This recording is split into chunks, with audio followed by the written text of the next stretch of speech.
เมื่อสงค่าเชื่อมได้ก็คาเดมาอยู่แต่เป็นงานเต็มหลังค่ะนะสักปีหลังแล้วก็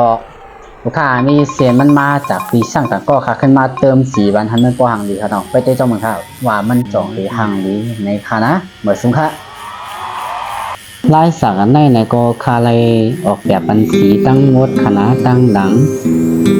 เจม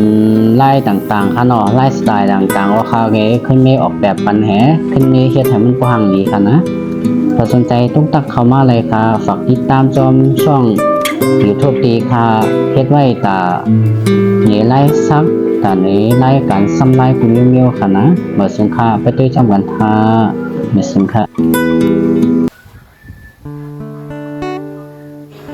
หลังจากซักเย้ากว่าในก็เตไล่หมอกข้างในค่ะอันในเย้าค่ะนะสีมันก็ห่างหลีมาเต้ๆค่ะพอแต่ก็เขาเจอคลิปมันในก็อย่าไปลืมกดไลค์กดแชร์ปันตอนตาค่ะได้มีทางใจให้คลิปใหม่ๆมาปันแต่ก็ขอเลยด้วยแลไล่เรียเพียนกันค่ะนะเมื่อสงค่า